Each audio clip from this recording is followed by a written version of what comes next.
Assalamualaikum warahmatullahi wabarakatuh dan salam sejahtera kepada semua para penonton live TikTok Malam Mistik Profile. Apa kabar semua? Semoga anda semua berada dalam keadaan sihat dan sejahtera.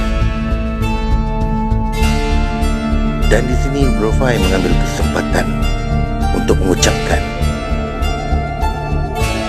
salam Maulid Rasul kepada semua sahabat-sahabat yang beragama Islam, dan salam sejahtera kepada semua sahabat-sahabat yang bukan beragama Islam. Perkongsian pada malam ini adalah mengenai misteri Lata Kinjang. Siapa pernah pergi ke Lata Kinjang?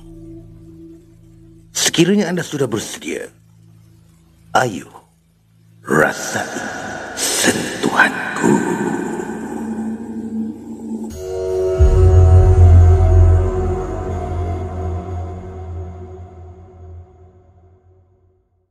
Hutan Lipur Lata Kinjang yang dikunjungi ramai saban minggu sebenarnya menyimpan cerita misteri yang sangat unik dan penuh legenda yang hanya diketahui oleh segelintir masyarakat setempat saja. Menurut sejarahnya, tempat itu dinamakan sebagai Lata Kinjang kerana di kawasan itu terdapat banyak kijang. Orang Inggeris yang pernah sampai ke tempat itu pada zaman silam kerana memburu kijang telah tersalah sebut nama kijang, lalu berubah kepada nama Kinjang hingga kekal namanya sampai sekarang. Waalaikumsalam Pak Yuk, terima kasih kerana hadir. Okey, Profile sambung ya. Ketua Kampung Lata Kinjang, Tok Batin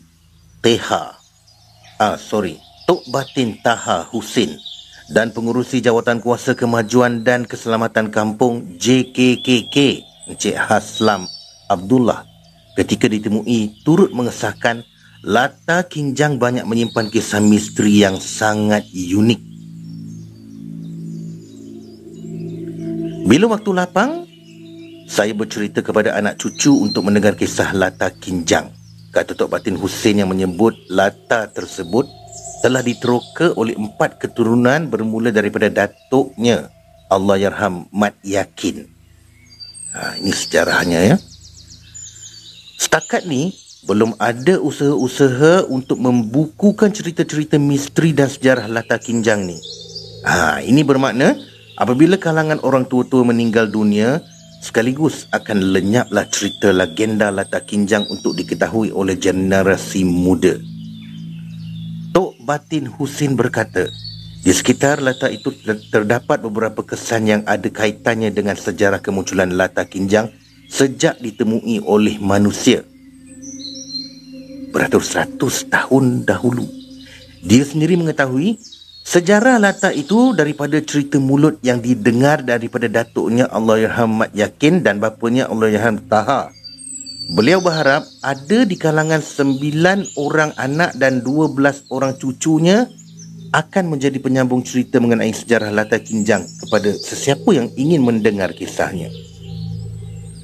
Encik Haslam pula menyebut, di tingkat 3 Lata terdapat beberapa kesan tapak kaki kijang yang melarikan diri atas kawasan Lata setelah dikejar oleh harimau akar yang telah disumpah oleh kelembai menjadi batu.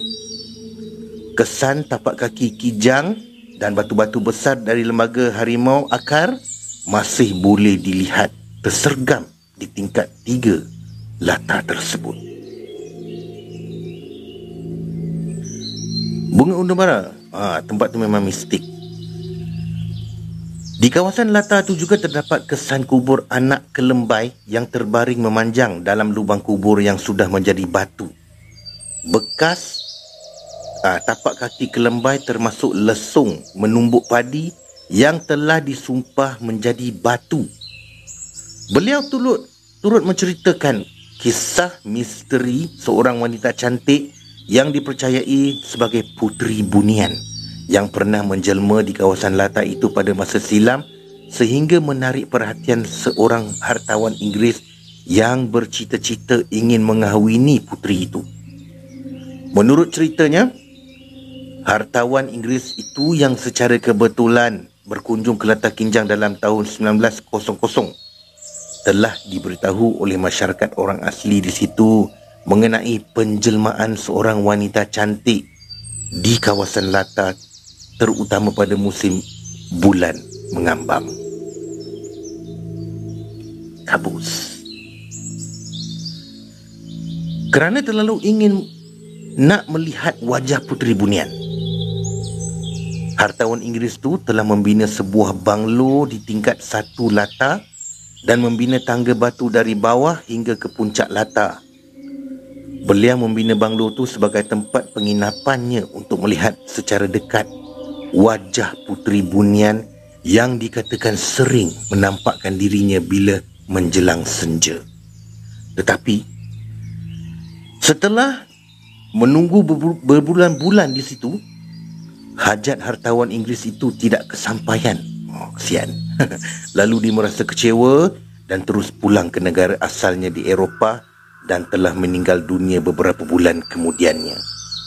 Banglo yang dibina dengan kos yang mahal telah musnah dan rosak sedikit demi sedikit, dan sekarang hanya tinggal rangka saja.